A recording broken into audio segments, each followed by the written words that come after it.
सुबह कब होगी?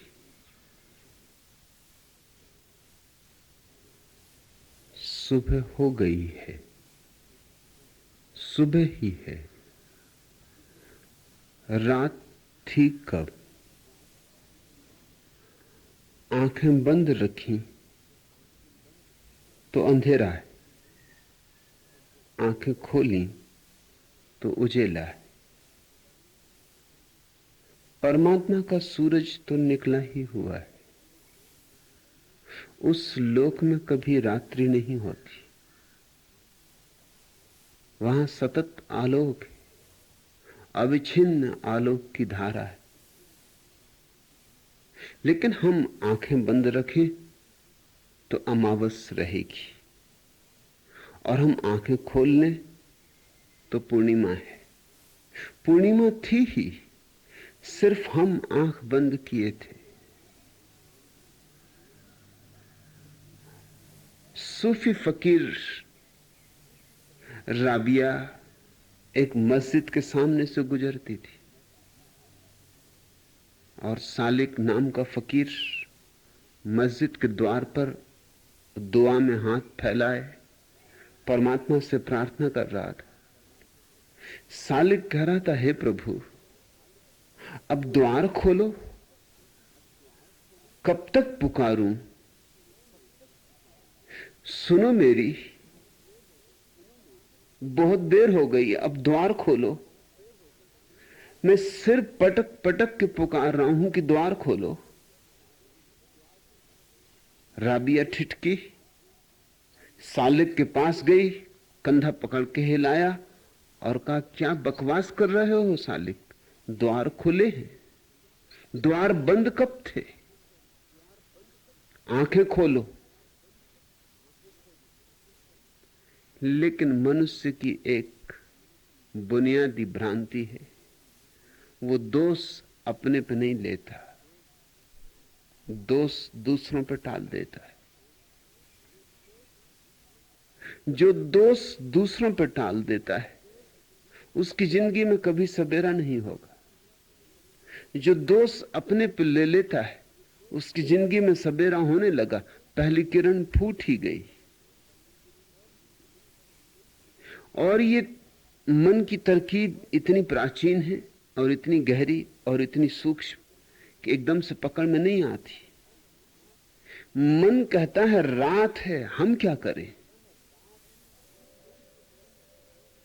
मन ये मानने को राजी नहीं कि हमने आंख बंद कर रखी है इसलिए रात है। मन कहता है भाग्य है, हम क्या करें? मन ये मानने को राजी नहीं कि हमारे चुनाव गलत है, हमारे निर्णय भ्रांत है, हमारा बोध सोया हुआ है, इसलिए जीवन में दुख है, भाग्य के कारण नहीं। जीवन में दुख हो तो भी कारण तुम हो, और जीवन में सुख हो तो भी कारण तुम हो। जीवन में कुछ भी हो, कारण तुम हो। यह बात तीर की तरह हृदय में चुभ जाने दो, मैं कारण हूं। और जिस व्यक्ति को यह स्मरण आने लगा कि मैं कारण हूं, उसके जीवन में धर्म की शुरुआत हो गई। दूसरे कारण है यह राजनीति, मैं कारण हूं यह धर्म। दूसरों पे टाल देना, फिर वह ईश्वर हो, भाग्य हो, प्रकृति हो, समाज हो, राज्य हो, दूसरों पे टाल देना राजनीति है। और मन बड़ा कुशल राजनीतिज्ञ है। मन चाणक्य है, मन मैकियावेली है। मन बहुत सूक्ष्म चालबाजियां करता है, दूसरे तो पहचान ही ना पाएंगे, तुम ही ना पहचान पाओगे। मत पूछो कि सुबह कब होगी, पूछो कि मैं आंख कैसे खोलूं। तो तुमने ठीक प्रश्न पूछा। सुबह कब होगी तुमने प्रश्न टाल दिया। अब तुम क्या करोगे? जब होगी सुबह तब होगी। मगर बुद्ध को 2500 साल पहले हो गई और तुम्हें अब तक नहीं हुई। और नानक को 500 साल पहले हो गई, तुम्हें अब तक नहीं हुई। और मोहम्मद को 1400 साल पहले हो गई, तुम्हें अब तक नहीं हुई। जब बुद्ध को सुबह हुई तो और करोड़ों लोग थे बुद्ध के आसपास, उनको सुबह नहीं हुई। जरूर मामला सुबह का नहीं है, मामला आंख का है। और करोड़ करोड़ लोग थे, आंख बंद रखी तो रात ही रही।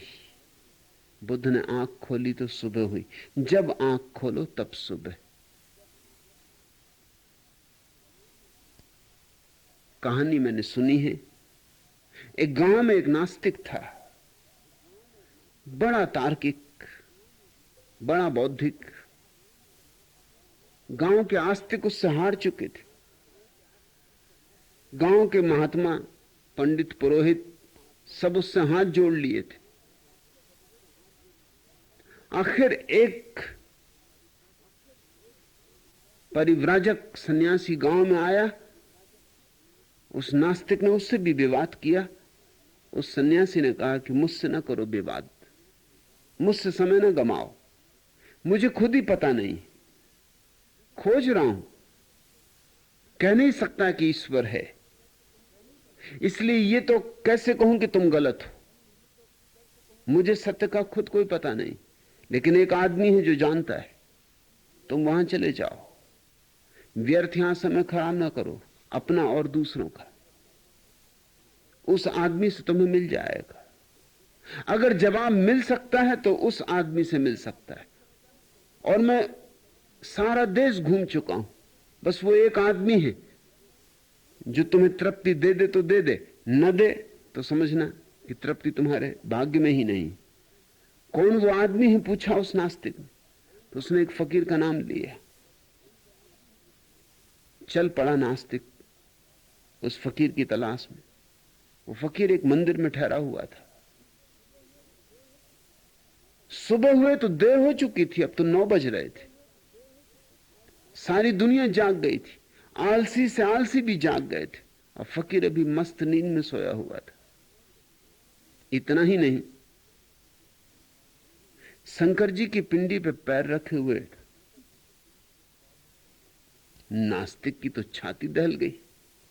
उसने कहा, यह तो कोई महानास्तिक है। मैं विवाद करता हूं जरूर, ईश्वर नहीं है ऐसे तर्क भी देता हूं, लेकिन शंकर जी की पिंडी पे पैर रख के लेटने की हिम्मत मेरी भी नहीं। पता नहीं, कौन जाने ईश्वर हो ही, फिर पीछे झंझट आए। तर्क और विवाद तो ठीक है, मगर कृत्य,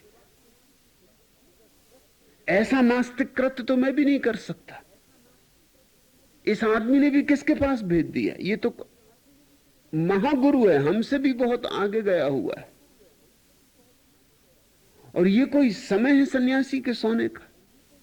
सारी दुनिया जग गई, आलसी से आलसी आदमी भी जग गया, जो रात आधी रात तक जागा था वो भी जग गया,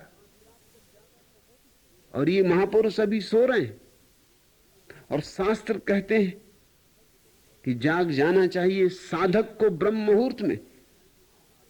और इनके संबंध में मुझे बताया गया कि ये साधक नहीं, सिद्ध है। झकझोर के फकीर को जगाया। फकीर ने आंख खोली। उस नास्तिक ने पूछा कि पूछने तो बहुत प्रश्न हैं, लेकिन पहले 2 प्रश्न जो अभी अभी उठे और ताजे। पहला तो ये कि साधु सन्यासियों को ब्रह्म मुहूर्त में उठना चाहिए, आप अब तक क्यों सो रहे हैं? वो फकीर हंसने लगा। उसने कहा, मैंने एक राज समझ लिया है कि जब आंख खोलो तब ब्रह्म मुहूर्त, और तो कोई ब्रह्म मुहूर्त है ही नहीं। जब तक आंख बंद तब तक रात। हम ब्रह्म मुहूर्त में नहीं उठते, हम जब उठते हैं तब ब्रह्म मुहूर्त होता है। ये बात बड़ी गहरी है। ऊपर से तो लगे कि जैसे फकीर मजाक कर रहा है, हल्की फुल्की बात कह रहा है, लेकिन उसने सारे शास्त्रों का सार कह दिया, सारे सद्गुरुओं का निचोड़। इतना ही है कि आंख खोलो तो सुबह, और आंख बंद रही तो रात। नास्तिक ने कहा मेरा मुंह बंद कर दिया। मेरा मुंह आज तक कोई बंद नहीं कर सका, मगर अब मैं तुमसे क्या कहूं, तुम भी ठीक ही कह रहे हो। और दूसरा प्रश्न, शंकर जी की पिंडी पे पैर क्यों रखे हो?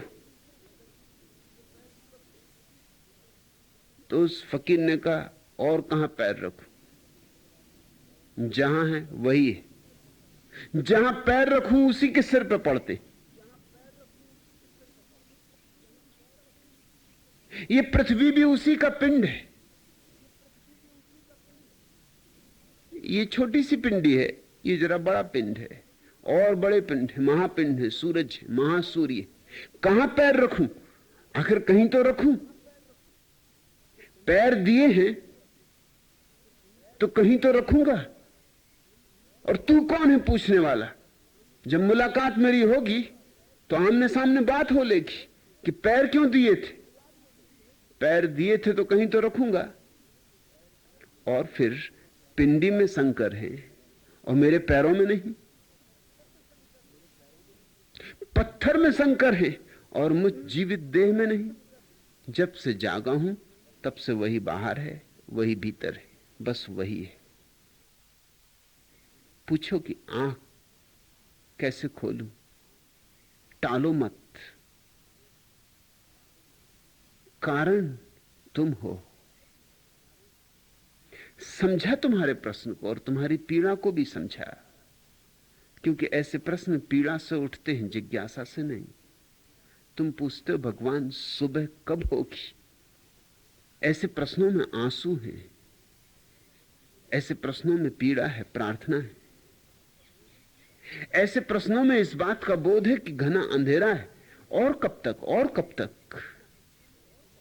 कब तक जिए चलें अंधेरे में और टकराए चलें और गिरते चलें? कब तक टटोलते रहें? कब होगा अनुभव? कब होगी प्रतीति? कब वे क्षण आएंगे जब हम भी समझ जाएंगे? यह सब छिपा है तुम्हारे प्रश्न में। मगर घबराओ मत।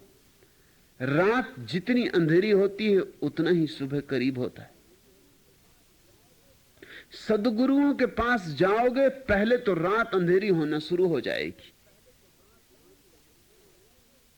क्योंकि रात का अंधेरा होना ही सुबह होने को करीब लाता है। रात के गर्भ में ही तो सुबह पकती। अगर पंडित पुरोहितों के पास जाओगे तो सांत्वना मिलेगी। अगर सदगुरुओं के पास जाओगे तो थोड़ी बहुत जो सांत्वना थी वो भी छिन जाएगी, थोड़ा बहुत जो संतोष था वो भी लुट जाएगा। हमने तो भगवान को भी हरि कहा है। हरि यानी चोर, हरि यानी हरण कर लेने वाला, हरि यानी लूट ले जो। तो सदगुरु तो उसी के प्रतिनिधि हैं, वे भी खूब लूटते। तुम्हारी सांत्वना लूट लेंगे, तुम्हारा संतोष लूट लेंगे, तुम्हारी मान्यता, तुम्हारी आस्था, तुम्हारी श्रद्धा, तुम्हारा सब थोथा जिसे तुमने अब तक जीवन समझा है और जिसे तुमने अब तक संपदा समझा है, सब लूट लिया जाएगा। लुटने की तैयारी हो तो ही सदगुरुओं से सत्संग हो सकता है। और जब ये सब झूठा लुट जाएगा तो तुम्हारे भीतर सत्य की अभिव्यक्ति होगी। तो पहले तो जाके पता चलेगा कि हम जो मानते थे सब गलत है। मानते थे तो थोड़ा भरोसा था, सब गलत है तो हाथ एकदम खाली हो गए, अंधेरा और घना हो गया। मानते थे सब गलत है, सुना हुआ सब गलत है, पढ़ा हुआ सब गलत है, शास्त्रों को रट लेना तोतों जैसी रटंत है। सदगुरुओं के पास जब ये पता चलेगा तो तुम्हारी जमीन खिसकने लगी, तुम्हारे पैर के नीचे से जमीन हटने लगी, तुम गिरने लगे अतल में और अंधेरा घना होता मालूम पड़ेगा। पर घबराना मत।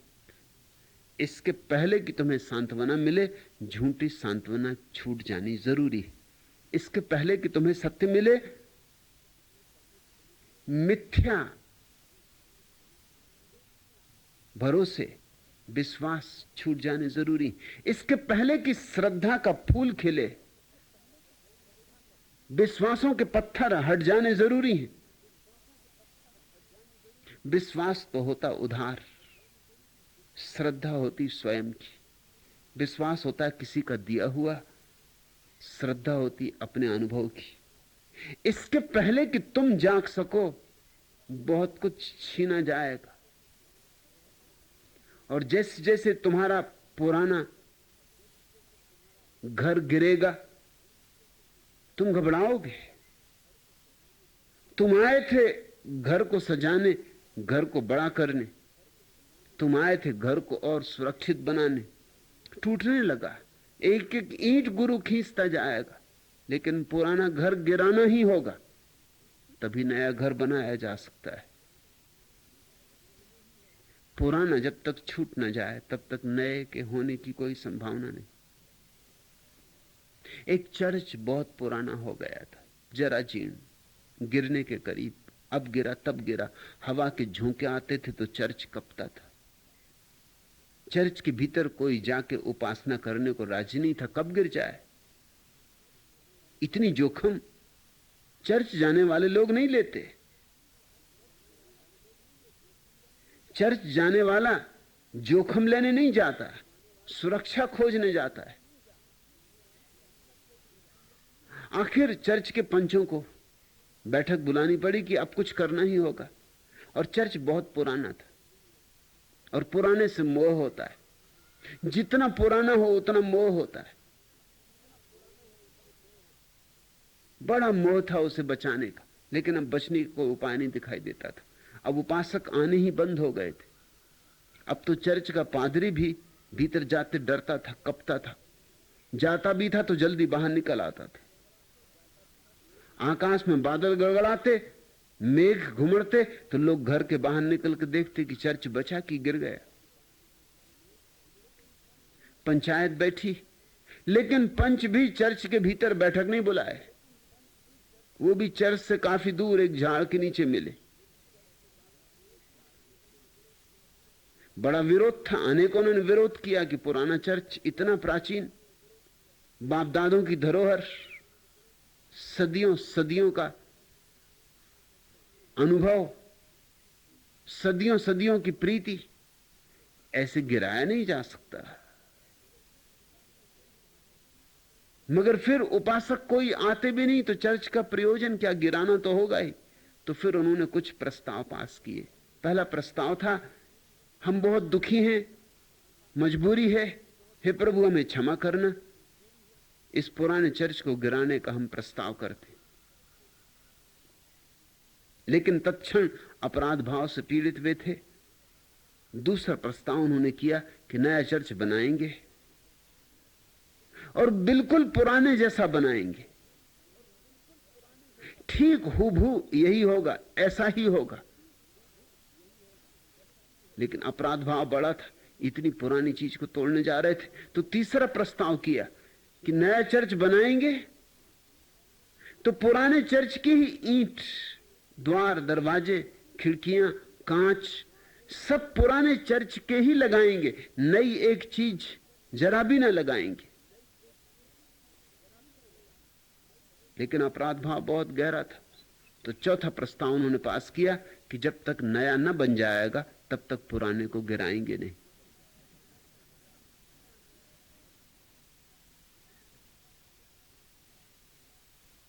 हमारे मोह शब्दों से, सिद्धांतों से, शास्त्रों से, मंदिर मस्जिदों से ऐसे सघन है कि तुम जब पंडित पुरोहितों के पास जाते हो तो वे तुम्हारे मोह को ही मजबूत करते, तुम्हारे संतोषों को ही और पानी सींच देते, और थोड़ी टेक लगा देते हैं कि गिर न जाएं। पुराने मंदिरों में ही टेक लगा देते। मेरे पास तो पुराना गिरेगा, और नया बन जाए तब पुराना गिरेगा। इतनी देर हम रुक सकते नहीं। पुराने को गिराना ही नए को बनाने का पहला कदम, और नया नई ईंटों से बनेगा, पुरानी ईंटों से नहीं। नया, बिल्कुल नया होगा जिसकी तुम्हें कल्पना भी नहीं। तुम्हारे भीतर सच्ची सांत्वना जब पैदा होगी तब तुम चकित होगे कि जिसको तुमने अब तक सांत्वना समझा था वो सांत्वना नहीं थी, केवल अपने मन को समझा लिया था, अपने अज्ञान को ढांक लिया था, अपने घाव पर फूल रख लिया था गुलाब का। लेकिन गुलाब के फूल रखने से घाव मिटता नहीं और न मवाद समाप्त होती। फूल रखने से घाव और बढ़ेगा, मवाद और बढ़ेगी, क्योंकि घाव छिप जाएगा, आंख से ओझल हो जाएगा। भूल कर भी घावों पर फूल मत रखना। मेरे पास आए हो तो रात तो अंधेरी होगी, रोज रोज अंधेरी होगी। जैसे जैसे मैं तुमसे छीनूंगा, तुम्हारी धारणाएं, तुम्हारे विश्वास, तुम्हारी मान्यताएं, वैसे वैसे तुम लगोगे कि और अंधेरे में भटकने लगे। कुछ थोड़ी सी रोशनी दिखाई पड़ती थी, वो भी हाथ से छूटी जा रही। पराई रोशनी रोशनी नहीं, उसका छूट जाना शुभ है। और जिस दिन कोई रोशनी न रह जाएगी तुम्हारे हाथ में पराई, उस दिन तुम्हें पीड़ा में आंखें खोलनी ही पड़ेंगी। जब किसी को हम सोते से जगाते हैं तो उसे पीड़ा होती, पीछे चाहे धन्यवाद दे कि धन्यवाद, आभारी हूं कि मुझे जगा दिया, लेकिन जब हम जगाते हैं तो उसे पीड़ा होती, क्योंकि वो मीठे सपने देख रहा है। पता नहीं सपने में सम्राट हो, पता नहीं सपने में सुंदर रानियां हो, पता नहीं सपने में सोने के महल हो, पता नहीं सपनों में स्वर्ग पहुंच गया हो, कल्प वृक्षों के नीचे बैठा हो, पता नहीं सपनों में कहां की यात्राएं कर रहा हो। सपने प्रीतिकर हो सकते और नींद सुखद हो सकती, और सुबह सुबह की नींद तो बड़ी सुखद होती। और एक करवट लेके आदमी सो जाना चाहता है, एक झपकी और जब तुम किसी को जगाते हो सुबह सुबह तो उसे नाराजगी पैदा होती। यह भी हो सकता है कि सांझ तुमसे कहा हो कि सुबह मुझे उठा देना, लेकिन सुबह जब तुम उठाओगे तो वो कुछ प्रसन्न नहीं होने वाला है, नाराज ही होगा। जर्मनी का प्रसिद्ध विचारक हुआ इमैनुअल कांट। वो बड़ा नियमबद्ध आदमी था, घड़ी के कांटे की तरह चलता था। कहते हैं लोग उसे जब विश्वविद्यालय जाते देखते थे, विश्वविद्यालय में शिक्षक था, तो लोग अपनी घड़ियां ठीक कर लेते थे। 30 साल तक निरंतर उसका विश्वविद्यालय जाना ठीक एक एक क्षण के हिसाब से बंधा हुआ था। लोग उसे देखते हो घड़ी मिला लेते। उसने कभी देर की ही नहीं, वो कभी एक गांव को छोड़कर दूसरे गांव नहीं गया। एक बार तो विश्वविद्यालय जाते हुए कीचड़ थी रास्ते में, एक जूता उसका कीचड़ में फंस गया, तो उसने उसे निकाला नहीं, क्योंकि निकाले तो मिनट आधा मिनट देर हो जाए। उसे वहीं छोड़ दिया, एक ही जूता पहने हुए विश्वविद्यालय पहुंचा। पूछा उससे कि पहले दूसरे जूते का क्या हुआ, तो उसने कहा वो कीचड़ में उलझ गया। वो लौटते वक्त अगर बचा रहा, कोई न ले गया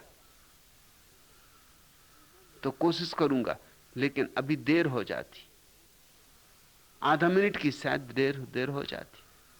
वो बिल्कुल लकीर का फकीर आदमी था। 10 बजे सोना तो 10 बजे सोता था। फिर 10 बजे अगर मेहमान भी बैठे हों तो उनसे यह भी नहीं कहता था कि भाई अब मैं सोता हूं, इतनी देर भी नहीं कर सकता था। मेहमान बैठे रहे, वो जल्दी से उछक के अपने बिस्तर में होकर कंबल ओढ़ ले। लोग जानते थे उसकी आदतें। नौकर आके कहता था अब आप जाइए, वो तो सो गए। सुबह 4 बजे उठता था। एक तो जर्मनी, और सुबह 4 बजे उठना, भारत हो तो चले, बड़ा मुश्किल काम था। लेकिन नौकर से उसने कह दिया था चाहे मारपीट भला हो जाए, मैं चाहे गाली दूं, चाहे मारूं, मगर उठाना है 4 बजे, सो 4 बजे उठाना है। उसके पास नौकर नहीं टिकते थे, सिर्फ एक ही नौकर था मजबूत जो उसके पास टिका, वो उसके ऊपर निर्भर हो गया था, बिल्कुल निर्भर हो गया था, क्योंकि दूसरा नौकर कौन टिके। एक तो 4 बजे नौकर को उठाना, तो उसको 3:30 बजे 3 बजे उठना पड़े, तैयार होना पड़े, फिर इसको उठाना, और उठाना बड़ी जद्दोजहद की बात, क्योंकि वो मारे और चिल्लाए और उपद्रव करे। और उसी ने कहा है कि उठाना, और ये भी कह दिया कि मारूंगा भी, चिल्लाऊंगा भी। और अगर तुम्हें भी मुझे मारना पड़े तो मारना, मगर छोड़ना मत। उठाना तो है 4 बजे तो 4 बजे।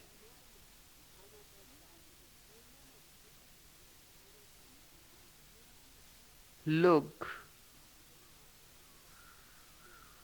इतनी बड़ी मात्रा में तो लकीर के फकीर नहीं है, मगर छोटी मात्राओं में सब लकीर के फकीर हैं। आदतें बना ली। परमात्मा को स्मरण करना भी तुम्हारी आदत हो सकती है। सत्य के संबंध में प्रश्न पूछना भी आदत हो सकती है। शास्त्र को पढ़ लेना भी आदत हो सकती है। पूजा प्रार्थना ध्यान कर लेना भी आदत हो सकती है। और आदत से कोई सत्य तक नहीं पहुंचता। आदत तो यांत्रिकता है। फिर किसी को शराब पीने की तलफ लगती है और किसी को सिगरेट पीने की तलफ लगती है और किसी को भजन करने की तलफ लगती है, मगर तलफ तो तलफ है। अच्छी और बुरी से कोई फर्क नहीं पड़ता। तुम अगर रोज सुबह उठ के भजन कर लेते हो और एक दिन ना करोगे तो दिन भर कुछ खाली खाली लगेगा। उस खाली खाली लगने को तुम ये मत समझना कि तुम्हारे जीवन में भजन फलित हो गया है इसलिए खाली खाली लग रहा है। वो तो किसी को भी लगता है। तुम कोई भी उपद्रव पकड़ लो, सुबह उठ के कुर्सी को 7 दफे बाएं से दाएं रखना, दाएं से बाएं रखना, ये भी अगर तुम रोज करो और एक दिन ना करो तो दिन भर याद आएगी कि आज कुर्सी को 7 दफे उठाया नहीं, रखा नहीं। फिर चाहे माला फेरो चाहे मंत्र पढ़ो, कोई अंतर नहीं। सवाल तुम क्या करते हो इसका नहीं, सवाल तुम कितने होश से भरे हो इसका है। इसलिए सुबह कैसे होगी, आंख कैसे खुलेगी, इसका पहला चरण तो यह होगा कि तुमसे तुम्हारी सारी आदतें छीन ली जाएं, तुम्हारी सारी टेकें जिनके सहारे तुम खड़े हो हटा ली जाएं, तुम्हारी वैसाखियां छीन ली जाएं। निश्चित ही वैसाखियां छीनेंगी तो तुम एकदम से गिर पड़ोगे, मगर वो गिरना अच्छा है क्योंकि वो अपने पैर पर खड़े होने की पहली शुरुआत है। रात तो अंधेरी होगी, सदगुरु के पास आओगे तो पहले तो अमावस हो जाएगी, लेकिन अगर हिम्मत रखी और साहस रखा और अमावस को भी स्वीकार कर लेने के लिए छाती तुम्हारी बड़ी हुई तो पूर्णिमा के होने में देर नहीं लगेगी। पूर्णिमा होने के पहले अमावस होनी जरूरी। रात डूबी, चांद उबा, पश्चिमा के अंक, नीलिमा के निपट दद्दल में फंसा आकंठ, दिवस उगा है न पूरा, छा रहा आतंक, 4 पंछी चहचहाते भर रहे हैं पंख, फट रही चादर पुरानी है अंधेरे की, मर गई नीली गुलामी लहू सी दूब, यह घड़ी ऐसी अजब हम हार जाते ऊब, बज रहे ताले खुली जंजीर घेरे की, चांद डूबा है उजेला भी टहलता है, बीत जाएगा उमस उकताहटों का क्या, रंग वर्षा में पुराने पास तोड़े आ, देख तो खामोश नजरों में तहलका है, दुख कीचड़ में धसे का रो नहीं दुखड़ा, तैर आवेगा तिमिर में सूरी का मुखड़ा। आज तो कीचड़ है, घबराओ मत, दुख की कीचड़ है, दुख का अंधेरा है, दुख कीचड़ में धसे का रो नहीं दुखड़ा, तैर आवेगा तिमिर में सूरी का टुकड़ा। घबराओ मत, अंधेरा जितना सघन हो रहा है, सूरज आता ही होगा, द्वार पर दस्तक देने ही वाला है। दुख कीचड़ में धसे का रो नहीं दुखड़ा, तैर आवेगा तिमिर में सूर्य का मुखड़ा। जल्दी ही सूर्य के दर्शन होंगे। लेकिन जब मैं कहता हूं जल्दी ही सूर्य के दर्शन होंगे, तो तुम मेरी बात को गलत मत समझ लेना। मेरी बात को गलत समझने की बहुत सुविधा है। जब मैं कहता हूं जल्दी ही सूर्य के दर्शन होंगे, तो तुम कहीं जल्दबाजी में न लग जाना, कहीं तुम आतुरता से न भर जाना, कहीं तुम अशांत न हो जाना, अधैर्यवान न हो जाना। जल्दी ही सूरज निकलेगा, लेकिन जल्दी उनका निकलता है, शर्त समझ लो, जो धैर्य रखते, और जो जितना अधैर्य रखते हैं उतनी देर हो जाती। धैर्य अनिवार्य गुण है साधक का, आधारभूत गुण। जल्दी नहीं करनी, ध्यान करो, होश को जगाओ, व्यर्थ के कूड़े करकट से अपने को मुक्त करो। सुबह होगी, जल्दी ही होगी, मगर तुम जल्दी मत करना, नहीं तो देर हो जाएगी। तुम्हें भी अनुभव है इस बात का, जब भी तुम जल्दी करते हो तब देर हो जाती। तुमने देखा, ट्रेन पकड़नी है और तुम जल्दी में हो, तो कोट का बटन ऊपर का नीचे लग जाता है, फिर से खोलो, फिर से लगाओ, और देर हो गई।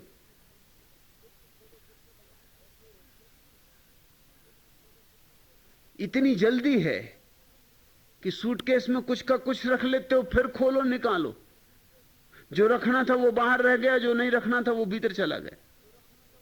इतनी जल्दी है कि सामान लेके नीचे भागते हो, कुछ सामान घर ही छूट गया।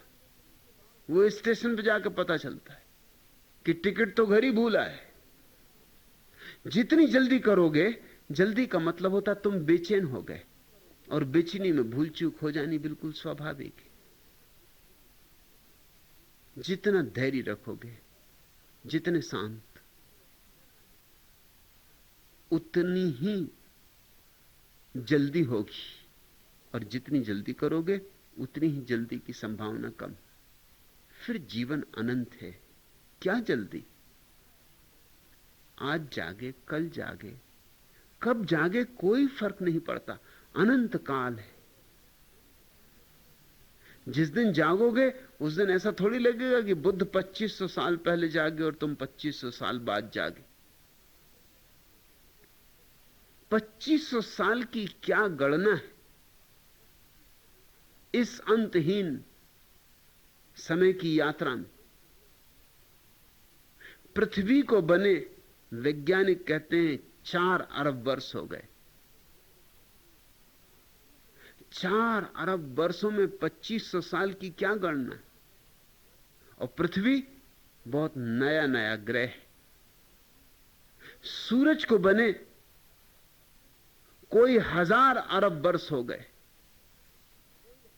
और सूरज कोई बहुत पुराना सूरज नहीं, उससे भी पुराने सूर्य। ऐसे भी सूर्य हैं जिनकी अब तक गणना नहीं बिठाई जा सकी कि वो कितने पुराने। इस अंतहीन विस्तार में 2500 साल का क्या हिसाब, पलक मारते बीत गए ऐसा लगेगा। जब तुम जागोगे तब तुम्हें ऐसा लगेगा कि बुद्ध जागे और मैं जागा। बीच में पलक शायद झपकी।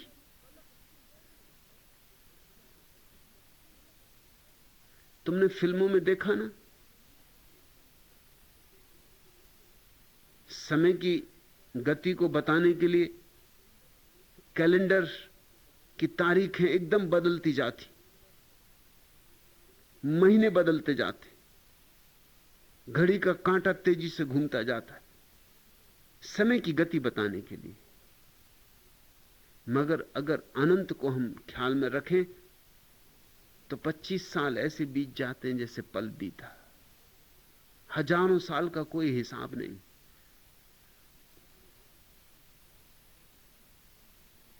इस विस्तीर्ण जगत में तुम्हारी जल्दबाजी सिर्फ नासमझी, और तुम अपनी जल्दबाजी में सब खराब कर लोगे। कुछ का कुछ हो जाएगा। मुल्ला नसरुद्दीन ने एक दिन बाथरूम से जोर से आवाज दी अपनी पत्नी को कि दौड़, जल्दी आ। जिसका डर था वो बात हो गई। पत्नी आई तो मुल्ला बिल्कुल झुका खड़ा है, कमर झुकी हुई। किसी तरह संभाल के मुल्ला को ले जाकर बिस्तर पर लिटाया। पूछा कि हुआ क्या? मुल्ला ने कहा कि डॉक्टर ने कहा था कभी ना कभी ये होने वाला है, लकवा लग जाएगा। लकवा लग गया। डॉक्टर को फोन किया, डॉक्टर भागा हुआ आया, जांच पड़ताल की, सब ठीक मालूम पड़े। नाड़ी देखी, सब ठीक है, ब्लड प्रेशर ठीक है। फिर जरा गौर से देखा, फिर हंसने लगा। उसने कहा कि बड़े मियां, कोई और मामला नहीं, तुमने कोट की बटन पैंट के बटन से लगा ली, इसलिए तुम उठ नहीं पा रहे। घबराओ मत।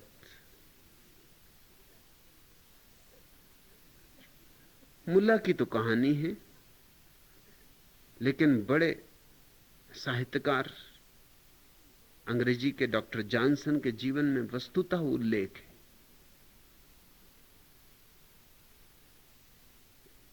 एक भोज में सम्मिलित हैं, उनके ही सम्मान में भोज दिया गया है। लोग भोजन में लगे हैं और अचानक डॉक्टर जॉनसन ने कहा कि भाई क्षमा करो, डॉक्टर को बुलाओ। लगता है कि जिस बात का डर था वो हो गई बात। डॉक्टर ने कहा है मुझे कि लकवा लग सकता है, मेरा बायां पैर बिल्कुल सुन्न हो गया, मैं चोटी भी ले रहा हूं तो भी पता नहीं चल रहा। तभी बगल की महिला बोली, क्षमा करिए, आप मेरे पैर में चोटी ले रहे हैं।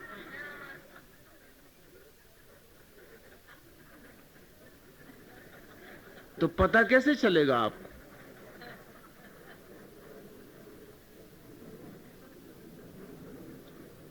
जॉनसन जरा पी गया होगा, जरा ज्यादा पी गया होगा। फिर ज्यादा पी जाने पे कहां पता चलता कौन अपना पैर और कौन किसका पैर। मगर इतनी याद रह गई होगी कि डॉक्टरों ने कहा है कि कभी बुढ़ापे में लकवा लग सकता है।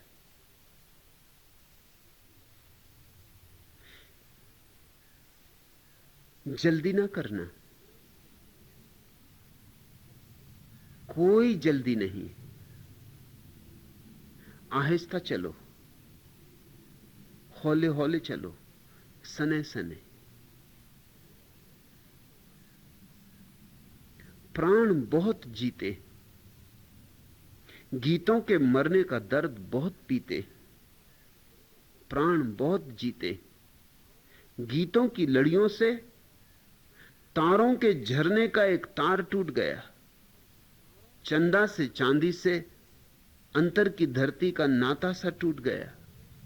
सांसों का चरखा है, गर्मी है, बरखा है, इस पर भी तानों में, मुर्दा मुस्कानों में गान बहुत जीते, प्राण बहुत जीते। जीतों की लड़ियों से हारों के झरने का एक तार टूट गया। हिरनी के छोने सा, किसी एक बच्चे के लाडले खिलौने सा छूट गिरा हाथों से, सहसा ही फूट गया। ऐसे में यादें क्या, ढहती बुनियादें क्या।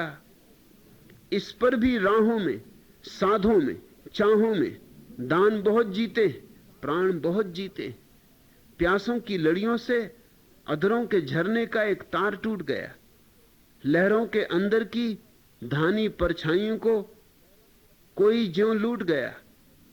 करती अनकरती को, वाजिब को भरती को पाला सा मार गया। अपनी ही हिम्मत से कोई ज्यों हार गया। लेकिन यह पूरब है, नई सांस लेता है। लेकिन यह सूरज बहुत आग देता है। ऐसे में उबो क्यों, आहों में डूबो क्यों? तुमने क्या देखा है? लंबी सी रेखा है, बहुत बहुत प्यारी है, आशा सी कुंवारी है, कई मोड़ खाती है, जीवन तक जाती है, हावों में भावों में इसके फैलावों में बसती तो बसती है। बियावान निर्जन वीरान बहुत जीते, प्राण बहुत जीते, गीतों के मरने का दर्द बहुत पीते, प्राण बहुत जीते। जल्दी नहीं है कोई, यह देह भी जाएगी तो भी तुम नहीं जाने वाले हो। ऐसी तो बहुत देह आई और गईं, तुमने बहुत रूप धरे। यहां प्रत्येक व्यक्ति बहुरूपिया है। तुमने बहुत वस्त्र परिधान पहने और छोड़े, तुम न मालूम कितनी बार जन्मे और मरे। अंतहीन श्रृंखला है। इस अंतहीन श्रृंखला को जो याद रखता है, उसकी बेचैनी, उसका तनाव, उसकी अशांति सब समाप्त हो जाती। क्या तुमने इस बात का ख्याल किया, पश्चिम में लोग बहुत अशांत हैं पूरब की बजाय? होना तो उल्टा चाहिए। पूरब के लोग ज्यादा अशांत होने चाहिए, गरीब हैं, दीन हैं, दरिद्र हैं। पश्चिम के लोग ज्यादा शांत होने चाहिए, समृद्ध हैं, संपन्न हैं, सुविधाशाली हैं। विज्ञान ने संपदा के नए नए द्वार खोल दिए। पश्चिम के लोग ज्यादा शांत और आनंदित होना चाहिए। पूरब भिखमंगा है, दीन है, दरिद्र है, दुखी है, बीमार है। लेकिन अजीब सी बात है, पूरब के लोग थोड़े ज्यादा शांत मालूम होते हैं पश्चिम की बजाय। पूरब में कम लोग पागल होते हैं, पश्चिम में ज्यादा लोग पागल होते हैं। पूरब में कम लोग आत्महत्याएं करते हैं, पश्चिम में ज्यादा लोग आत्महत्याएं करते हैं। कारण क्या होगा? कारण समझने जैसा है। पूरब में धारणा है अनंत जीवन की, जीवन के बाद जीवन। पूरब जीता है अनंत काल की छाया में। इसलिए जल्दी क्या, बेचैनी क्या? आज नहीं तो कल, कल नहीं तो परसों, इस जन्म नहीं तो अगले जन्म। खूब समय, अति से समय, जितना चाहो उससे ज्यादा समय। पश्चिम में समय बहुत कम है, इसलिए आपाधापी। क्योंकि पश्चिम में जो धर्म पैदा हुए, यहूदी, ईसाई और उन्हीं से जुड़ा हुआ धर्म इस्लाम, उन तीनों की मान्यता है एक ही जन्म। जिंदगी बड़ी छोटी हो गई। 70 साल की जिंदगी समझो। 70 साल में पहले 25 साल तो पढ़ने लिखने में बीत गए।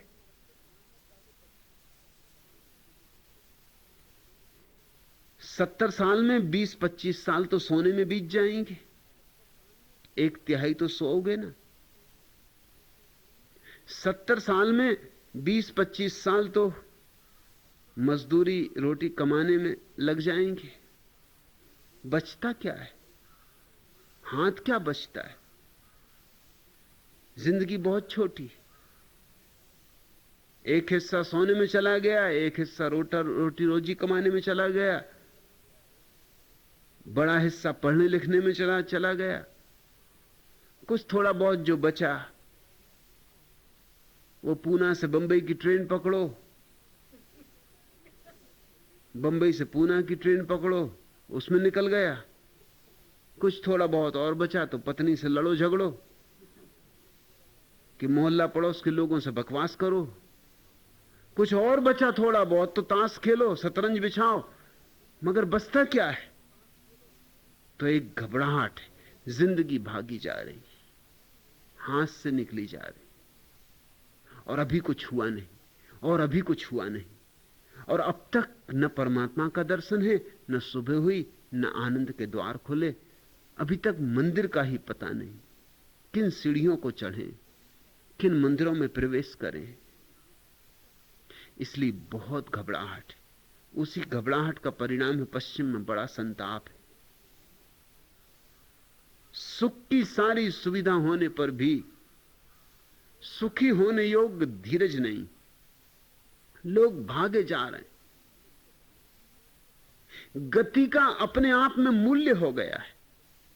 गति का अपने आप में कोई मूल्य नहीं होता। गति का मूल्य होता है अगर कहीं पहुंचो तो।